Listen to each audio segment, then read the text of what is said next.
Penanganan infeksi virus COVID-19 pada persalinan. Jumlah kasus positif COVID-19 di Indonesia semakin bertambah yang menyebabkan peristiwa lockdown di berbagai daerah Indonesia untuk memutus mata rantai dari pandemi tersebut. Virus corona menyerang tanpa pandang bulu, dari orang tua, bahkan dari dalam kandungan pun dapat terserang virus yang mematikan tersebut. Penanganan COVID-19 pada ibu bersalin harus sangatlah diperhatikan, mengingat saat proses persalinan banyaknya interaksi antara tenaga medis dan pasien, sebaliknya antara pasien dengan keluarga terdekat, yang dimana proses persalinan dengan ibu positif COVID-19 dilaksanakan di rumah sakit khusus rujukan COVID-19 atau masyarakat lebih familiar dengan virus corona. Maka, bagaimana penanganan infeksi virus COVID-19 pada persalinan yang dilaksanakan di rumah sakit khusus rujukan COVID-19 dan hal apa saja yang harus diperhatikan bagi tenaga medis dalam penanganan tersebut? 1.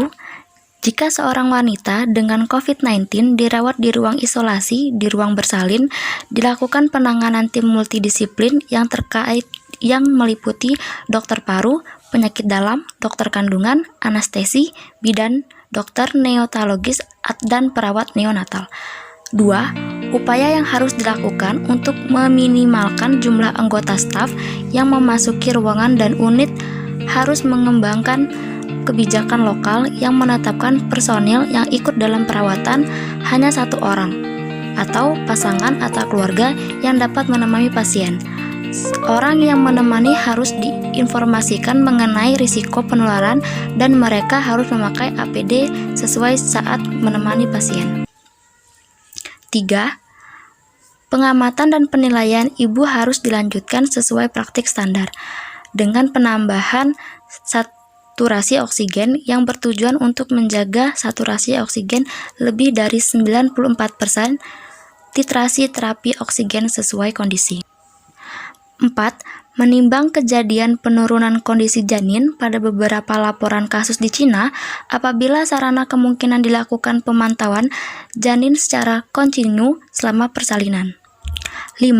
Sampai saat ini belum ada bukti klinis kuat merekomendasikan salah satu cara persalinan, jadi persalinan berdasarkan indikasi obstetri dengan memperhatikan keinginan ibu dan keluarga, terkecuali ibu dengan masalah gangguan respirasi yang memerlukan persalinan segera berupa SC maupun tindakan operatif pervaginam. 6. Bila ada indikasi induksi persalinan pada ibu hamil dengan PDP atau konfirmasi COVID-19, dilakukan evaluasi emergensi dan apabila memungkinkan untuk ditunda sampai infeksi terkonfirmasi atau keadaan akut sudah teratasi. Bila menunda dianggap tidak aman, induksi persalinan dilakukan di ruang isolasi termasuk perawatan pasca persalinan. 7. Bila ada indikasi operasi terencana pada ibu hamil dengan PDP atau konfirmasi COVID-19, dilakukan evaluasi emergensi dan apabila kemungkinan untuk ditunda untuk mengurangi resiko penularan sampai infeksi terkonfirmasi atau keadaan akut sudah teratasi. Apabila operasi tidak dapat ditunda, maka operasi sesuai prosedur standar dengan pencegahan infeksi sesuai standar APD lengkap. 9. Apabila ibu dalam persalinan terjadi perburukan gejala, dipertimbangkan keadaan secara individual untuk melanjutkan observasi persalinan atau dilakukan seksio sesaria darurat apabila hal ini akan memperbaiki usaha resusitasi ibu. 10. Pada ibu dengan persalinan kala 2, dipertimbangkan tindakan operatif pervaginam untuk mempercepat kala 2 pada ibu dengan gejala kelelahan atau ada tanda hipoksia. 11. Perimortem cesaria section dilakukan sesuai standar dilakukan apabila ibu dengan kegagalan resusitasi tetapi janin masih viabel. 12. Ruang operasi kebidanan. Ada 3. Pertama, operasi elektif pada pasien COVID-19 harus dijadwalkan terakhir. Kedua, pasca operasi ruang operasi harus dilakukan pembersihan penuh ruang operasi sesuai standar. 3. Jumlah petugas di kamar operasi seminimal mungkin dan menggunakan alat perlindungan diri sesuai standar. 13. Penjepitan tali pusat ditunda atau beberapa saat setelah persalinan masih bisa dilakukan asalkan tidak ada kontraindikasi lainnya. Bayi dapat dibersihkan dan dikeringkan seperti biasa, sementara tali pusat masih belum dipotong. 14. Layanan kesehatan di ruang persalinan harus mematuhi standar kontak dan droplet precautions, termasuk penggunaan APD dan sesuai dengan penularan PPI atau panduan PPI. 15. Antibiotik intrapartum harus diberikan secara protokol atau sesuai dengan protokol. 16. Plasenta harus dilakukan penanganan sesuai praktik normal. Jika diperlukan histologi, jaringan harus diserahkan ke laboratorium dan laboratorium harus diberitahu bahwa sampel berasal dari pasien suspek atau terkonfirmasi COVID-19. 17. Anestesi. Diberikan anestesi epidural atau spinal sesuai indikasi dan menghindari anestesi umum kecuali benar-benar diperlukan. 18.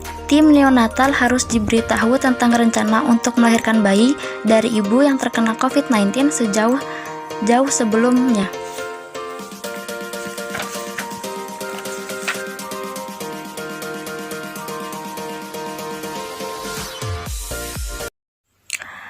Virus corona, COVID-19, dan solusi penanganan preventifnya menurut Islam terutama saat di kondisi persalinan. Berdoa memohon perlindungan kepada Allah Subhanahu wa Ta'ala atas bayi yang baru lahir dari segala bentuk godaan setan dan binatang pengganggu. Rasulullah Shallallahu Alaihi Wasallam membacakan doa perlindungan untuk kedua cucunya.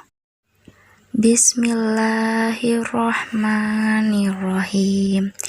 U'izukuma kalimatillahi tammati min kulli syaitani wa hammati wa min kulli ainin lamah, yang artinya, aku memohon perlindungan dengan kalimat-kalimat Allah yang sempurna dari semua godaan setan dan binatang pengganggu serta dari pandangan mata buruk. Binatang pengganggu ini sudah disebut Rasulullah dalam doanya dari 14 abad yang lalu. Bisa jadi binatang pengganggu itu kelak di kemudian hari salah satu namanya virus 2019 nCoV atau corona.